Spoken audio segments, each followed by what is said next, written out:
Pada suatu masa yang begitu jauh dari dunia modern yang kita kenal hari ini, manusia pernah percaya bahwa kekayaan hanya dapat diukur melalui sesuatu yang dapat disentuh, ditimbang, dan dibuktikan nilai alamiahnya, emas. Logam kuning itu berkilau 1000 tahun, melintasi kerajaan, perang, peradaban, dan dogma ekonomi yang seolah tidak pernah berubah. Emas menjadi standar nilai terbesar yang pernah diakui umat manusia. Namun di balik kilauan itu, dunia perlahan terseret menuju masa ketika emas tak lagi mampu menopang ambisi bangsa-bangsa modern. Hingga akhirnya terciptalah sesuatu yang dianggap mustahil sebelumnya, uang kertas. Selembar tipis tanpa nilai yang hanya hidup dari kepercayaan. Kisah tentang bagaimana uang kertas menggantikan emas bukanlah sekadar cerita ekonomi. Ia adalah drama panjang tentang perang, krisis, tipu daya, revolusi pemikiran, ekspansi kekuasaan, eksperimen berbahaya, hingga keputusan-keputusan yang memaksa dunia merelakan logam abadi itu digantikan oleh serat-serat tipis buatan tangan manusia. Ini adalah kisah yang melibatkan Kaisar Tiongkok kuno, pedagang yang hampir mati kehabisan kuda, pencetak uang yang diseret ke pengadilan, bankir-bankir Eropa yang tak pernah puas, hingga Presiden Amerika Serikat yang mengetuk palu keputusan terbesar dalam sejarah ekonomi modern. Semua terjadi bukan dalam sehari, melainkan dalam perjalanan ribuan tahun, penuh intrik, fakta, dan konsekuensi yang membentuk wajah uang yang Anda genggam saat ini. Untuk memahami bagaimana dunia berpindah dari emas menuju kertas, kita harus kembali ke masa ketika perdagangan mulai berkembang melampaui batas fisik. Setiap perjalanan, setiap karavan, setiap pengangkutan emas menghadirkan resiko luar biasa. Perampokan, pembunuhan, kehilangan, semuanya menghantui perjalanan para pedagang. Emas terlalu berharga dan terlalu berat untuk dunia yang mulai bergerak cepat. Di Tiongkok, abad ke-7, bangsa itu menghadapi dilema yang sama.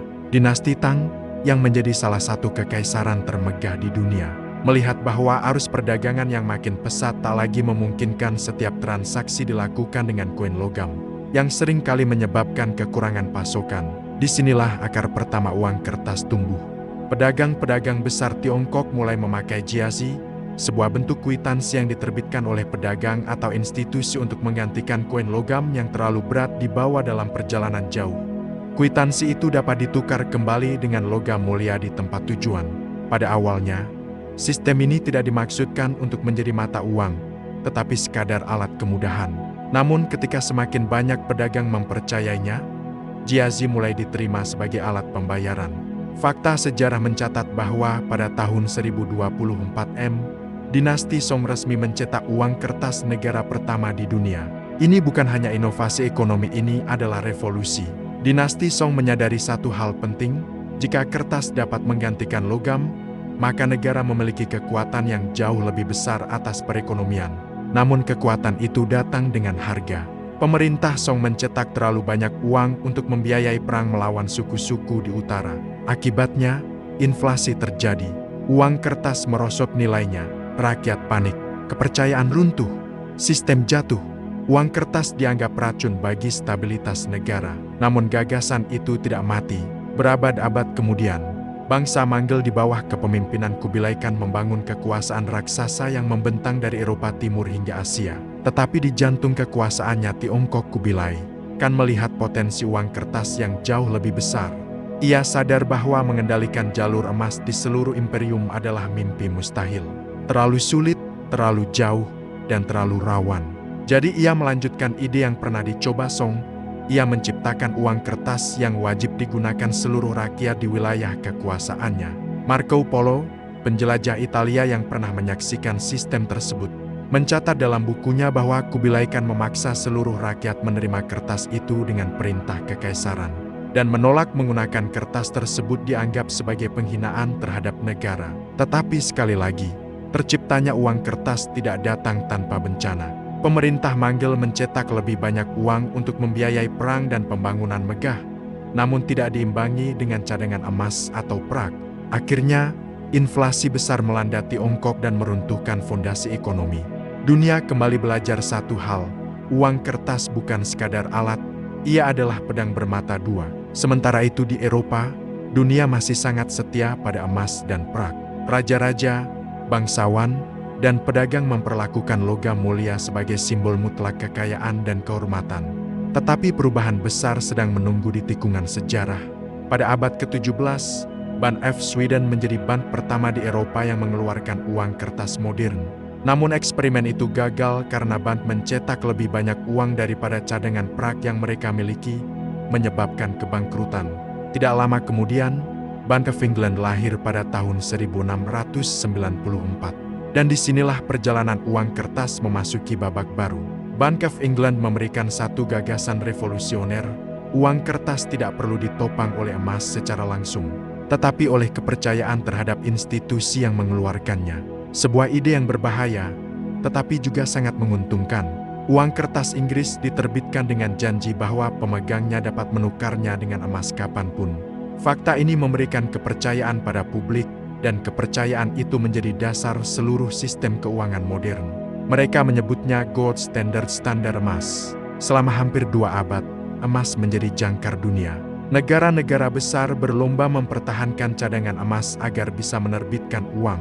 Namun di balik stabilitas itu, ada sesuatu yang menggerogoti sistem secara perlahan. Perang. Perang memaksa negara mencetak uang jauh lebih banyak daripada emas yang mereka miliki. Ketika Perang Dunia I pecah pada 1914, negara-negara Eropa menangguhkan standar emas karena kebutuhan dana perang. Uang kertas mulai dicetak tanpa batas. Setelah perang berakhir, dunia melewati krisis demi krisis, termasuk depresi besar tahun 1929. Dan negara-negara tidak lagi mampu mengelola emas sebagai penopang tunggal sistem ekonomi. Dunia semakin menyadari bahwa emas adalah raksasa yang lambat.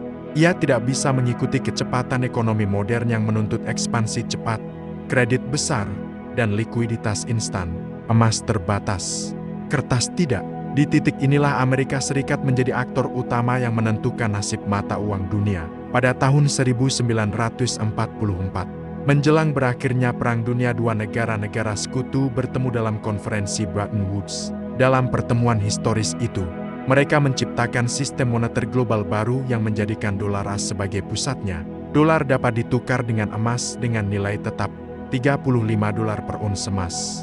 Dengan kata lain, emas tidak lagi menjadi mata uang dunia, dolar AS lah yang menjadi raja baru, dan emas hanya menjadi bayangan di belakangnya. Namun sistem ini memiliki masalah besar. Untuk memenuhi kebutuhan perdagangan global yang terus tumbuh, dunia membutuhkan lebih banyak dolar. Tetapi dolar hanya dapat dicetak jika Amerika memiliki cadangan emas yang cukup.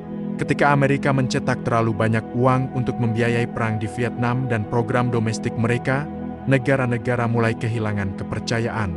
Prancis adalah negara pertama yang menantang Amerika dengan menukar miliaran dolar cadangannya menjadi emas. Negara lain mulai mengikuti. Ketakutan melanda Washington. Cadangan emas Amerika merosot drastis. Jika dunia terus meminta emas sebagai penebusan dolar, maka Amerika akan kehilangan seluruh emasnya. Dan ketika emas habis, dolar akan runtuh. Pada tanggal 15 Agustus tahun 1971, Presiden Richard Nixon mengambil keputusan yang mengubah wajah ekonomi dunia selamanya. Di layar televisi nasional, dia mengumumkan bahwa Amerika Serikat menutup jendela emas, artinya dolar tidak lagi dapat ditukar dengan emas. Sistem Bretton Woods runtuh. Dunia secara resmi memasuki era baru, era uang fiat.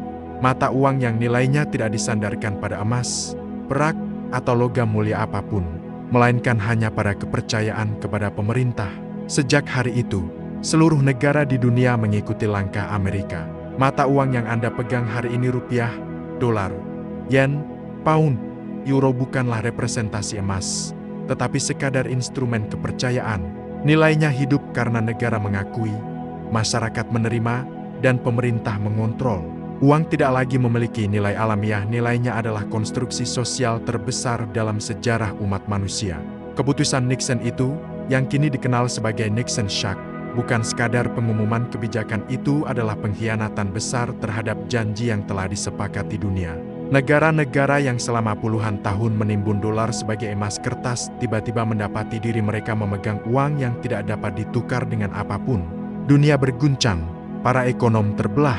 Ada yang menyebut langkah itu sebagai kejahatan ekonomi, ada yang menyebutnya sebagai penyelamatan global. Namun satu hal pasti, era emas telah berakhir. Sejak hari itu, dunia harus mempelajari konsep yang asing, namun mempengaruhi setiap sudut kehidupan manusia, uang fiat. Fiat, dalam bahasa Latin, berarti biarlah terjadi. Dan itulah yang terjadi. Uang bernilai karena pemerintah berkata demikian. Nilai uang tidak lagi datang dari kandungan emas atau perak, tetapi dari undang-undang, kebijakan bank sentral, stabilitas negara, dan yang paling abstrak di antaranya, kepercayaan masyarakat. Namun kisah ini tidak berhenti pada keputusan Nixon.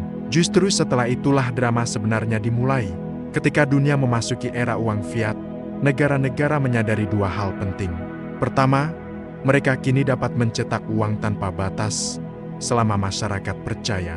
Kedua, tanpa disiplin emas, sistem ekonomi bisa dengan mudah tergelincir ke jurang inflasi, krisis utang, dan ketidakstabilan.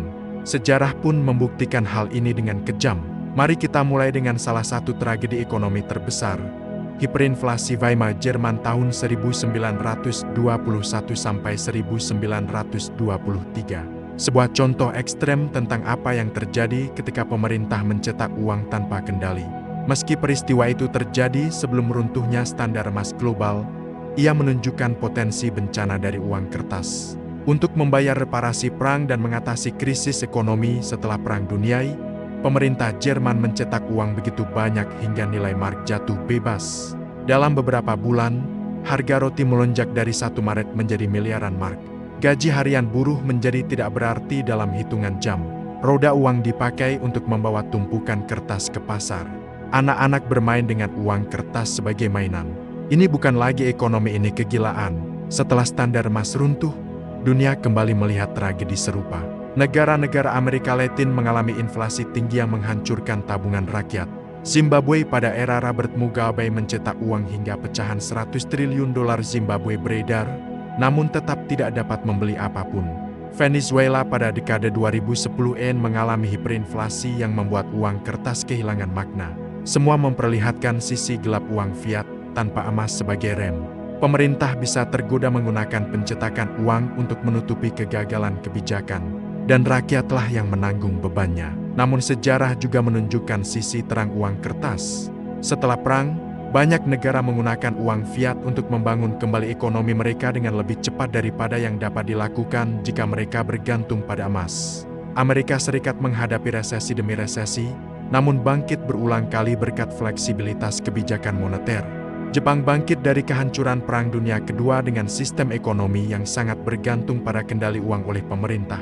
China tumbuh menjadi ekonomi terbesar kedua dunia dengan menguasai suplai uang secara ketat dan strategis. Uang kertas memberikan negara kemampuan untuk menstabilkan ekonomi ketika terjadi krisis. Bank sentral dapat menurunkan suku bunga, menyuntikkan likuiditas, dan mendorong pertumbuhan ekonomi. Pada tahun 2008, ketika krisis keuangan global melanda dunia, bank sentral di Amerika, Eropa, dan Asia mencetak uang dalam skala besar untuk menyelamatkan bank-bank besar dan mencegah kehancuran ekonomi total. Jika dunia masih terikat pada emas, langkah-langkah penyelamatan itu tidak mungkin dilakukan. Emas tidak dapat diciptakan secepat itu. Sistem fiat, meski berisiko, memberikan alat yang diperlukan untuk menyelamatkan dunia dari kehancuran. Namun era pasca emas juga menciptakan sesuatu yang tidak pernah dibayangkan sebelumnya. Industri keuangan yang semakin terlepas dari realitas fisik. Uang tidak lagi mewakili benda berharga, melainkan representasi digital yang lahir dari kredit, instrumen derivatif, dan transaksi elektronik. Ketika dunia bertransaksi dalam jumlah triliunan dolar setiap hari, uang tidak lagi memerlukan bentuk fisik. Ia hanyalah angka di layar komputer. Dan ketika uang menjadi angka, ia menjadi hal yang dapat dimanipulasi, diperbesar, dihapus, atau dipindahkan dengan kecepatan cahaya. Setelah masa itu, kekuasaan ekonomi dunia bergeser dari emas di brankas menuju bank sentral dan institusi keuangan global. The Federal Reserve di Amerika Serikat, Bank Sentral Eropa, Bank of Japan, Bank of England semua memiliki kekuatan yang setara dengan raja. Satu keputusan suku bunga dapat mengguncang seluruh pasar saham dunia. Satu pernyataan ketua bank sentral dapat membuat mata uang suatu negara runtuh. Inilah era baru di mana uang bukan lagi benda melainkan kebijakan. Namun cerita ini menjadi lebih dramatis ketika dunia memasuki abad ke-21. Ketergantungan total pada sistem fiat ternyata melemahkan kepercayaan publik secara perlahan. Krisis demi krisis menumbuhkan anggapan bahwa uang fiat rapuh. Banyak orang mulai bertanya, apakah kita membuat kesalahan besar ketika meninggalkan emas? Apakah uang kertas benar-benar memiliki masa depan? Ataukah ia hanya tunggu waktu sebelum runtuh oleh keserakahan manusia? Pertanyaan itu mendorong lahirnya gerakan ekonomi alternatif, kembalinya emas sebagai aset lindung nilai, serta munculnya fenomena baru yang mengguncang dunia cryptocurrency, terutama Bitcoin. Bitcoin diciptakan pada tahun 2009 oleh seseorang atau sekelompok orang yang menggunakan nama Satoshi Nakamoto. Dalam dokumen white paper-nya, Satoshi menulis kritik tajam terhadap sistem fiat. Bank sentral dapat mencetak uang tanpa batas dan menghancurkan nilai tabungan rakyat. Bitcoin muncul sebagai emas digital dengan suplai terbatas dan tidak dapat dimanipulasi oleh pemerintah. Ironisnya, fenomena ini terjadi bukan karena manusia merindukan emas secara fisik, tetapi karena dunia merindukan keterbatasan sesuatu yang tidak dapat dicetak seenaknya. Ini adalah refleksi dari masalah yang lahir ketika uang tidak lagi memiliki hubungan dengan dunia nyata. Di titik ini, kisah uang kertas menjadi semakin menarik. Ia tidak hanya menggantikan emas, ia menciptakan dunia baru. Uang fiat memungkinkan negara membangun infrastruktur, membiayai pendidikan, menyediakan kesehatan, membentuk pasar modal, dan memberi ruang bagi inovasi teknologi. Namun uang fiat juga menciptakan utang global yang mencapai angka luar biasa. Ketimpangan ekonomi, spekulasi keuangan, bubble pasar, dan ketidakstabilan yang menghantui setiap generasi. Ketika kita melihat kembali perjalanan panjang ini dari kwitansi pedagang Tiongkok, dari Jiazi, dari percobaan Kubilai Khan, dari ban pertama di Eropa, dari standar emas, dari Bretton Woods, hingga keputusan Nixon, kita menyadari bahwa uang kertas bukan sekadar alat transaksi. Ia adalah simbol kekuasaan, kepercayaan, ketakutan, dan ambisi manusia. Ia lahir dari kebutuhan, tumbuh dari eksperimen, dan bertahan dari krisis demi krisis. Namun semakin dalam kita menyelami sejarah uang kertas, semakin jelas bahwa kisah ini bukan hanya tentang kebijakan ekonomi. Ini adalah kisah tentang bagaimana manusia mencoba menaklukkan keterbatasannya sendiri. Emas, meskipun berharga, tidak dapat memperluas dirinya mengikuti ambisi manusia. Ia terbatas jumlahnya, sulit digali, sulit dipindahkan, dan tidak dapat diciptakan begitu saja. Uang kertas, di sisi lain, menawarkan sesuatu yang belum pernah dimiliki manusia sebelumnya. Kebebasan untuk menciptakan nilai secara instan. Tetapi kebebasan itu membawa risiko yang lebih besar daripada yang dapat dibayangkan oleh para pemikir abad pertengahan, para kaisar Asia, atau para ekonom klasik. Ketika sebuah negara dapat mencetak uang untuk membiayai perang, proyek raksasa, atau menyelamatkan institusi tertentu, mereka juga sedang membuka pintu bagi potensi kehancuran yang sama besar. Banyak negara di dunia ketiga mencetak uang untuk menutupi defisit anggaran, membayar gaji pegawai negeri, atau membeli dukungan politik. Akibatnya, inflasi menggerogoti ekonomi seperti penyakit ganas yang tak terlihat. Lihat saja Argentina, sebuah negara yang pada awal abad ke-20 pernah menjadi salah satu ekonomi terkaya di dunia. Ketika pemerintahnya terlalu sering menggunakan pencetakan uang sebagai solusi politik jangka pendek, negara itu terperosok dalam lingkaran inflasi kronis. Uang kertas yang dahulu bernilai tinggi berubah menjadi lembaran yang terus kehilangan daya beli. Faktanya, sejak tahun 1940-an, Argentina telah mengalami lebih dari 5 kali reformasi mata uang. Itu menunjukkan betapa rapuhnya uang kertas ketika pemerintah tidak mampu menjaga kepercayaan rakyat. Namun meski semua bukti-bukti gelap itu ada, uang kertas tetap menjadi sistem yang dipakai dunia. Mengapa? Karena dunia modern tidak dapat kembali kepada emas tanpa mengorbankan fleksibilitas ekonomi. Bayangkan jika setiap transaksi internasional harus ditopang oleh emas fisik, dunia akan lumpuh. Bank tidak akan mampu memberikan kredit dalam jumlah besar. Pemerintah tidak mampu merespons krisis dengan cepat. Perdagangan global akan melambat secara drastis. Sistem emas yang dahulu stabil kini dianggap sebagai belenggu bagi ekonomi modern. Lebih jauh lagi, emas sebenarnya bukanlah sistem yang sepenuhnya stabil. Sepanjang sejarah, penemuan tambang emas baru dapat mengguncang nilai emas secara drastis. Ketika tambang emas besar ditemukan di California pada tahun 1848 dan di Australia pada tahun 1851, suplai emas dunia meningkat tajam dan memicu inflasi global. Artinya, emas pun tidak bisa sepenuhnya dipercaya sebagai jangkar nilai. Dunia butuh sesuatu yang lebih fleksibel, sesuatu yang dapat disesuaikan dengan kondisi ekonomi global, sesuatu yang dapat dikontrol meski dengan risiko besar. Namun tentu saja, uang fiat membuka bab baru dalam sejarah yang awalnya tidak terlihat, ketergantungan dunia terhadap bank sentral. Lembaga yang dahulu hanya menjadi perantara kini berubah menjadi penguasa nilai mata uang. Presiden, Perdana Menteri, atau Menteri Keuangan sekalipun tidak memiliki kekuasaan sebesar gubernur bank sentral dalam menentukan nasib nilai tukar, inflasi, dan suku bunga. Ini adalah bentuk kekuasaan baru yang tidak pernah dikenal manusia sebelum abad ke-20. Kisah ini semakin menarik ketika kita memasuki era globalisasi. Kini, uang fiat bukan hanya alat transaksi, tetapi juga senjata politik. Amerika Serikat menggunakan dolar sebagai alat tekanan terhadap negara-negara yang dianggap musuh. Sanksi ekonomi bukan lagi sekadar larangan dagang melainkan pemutusan akses sebuah negara terhadap sistem dolar, yang secara efektif menghancurkan ekonomi mereka dalam hitungan minggu. Rusia, Iran, Korea Utara, dan Venezuela merasakan kekuatan ini. Dunia menyadari bahwa dolar adalah pedang bermata dua, menguntungkan bagi yang patuh, mematikan bagi yang melawan. Disinilah muncul upaya negara-negara seperti China, Rusia, dan Iran untuk keluar dari ketergantungan terhadap dolar. Mereka mulai membangun sistem pembayaran internasional sendiri, memperkuat cadangan emas, dan mengembangkan perdagangan bilateral menggunakan mata uang lokal. China bahkan menciptakan yuan digital, mata uang digital bank sentral pertama di dunia yang memiliki skala nasional.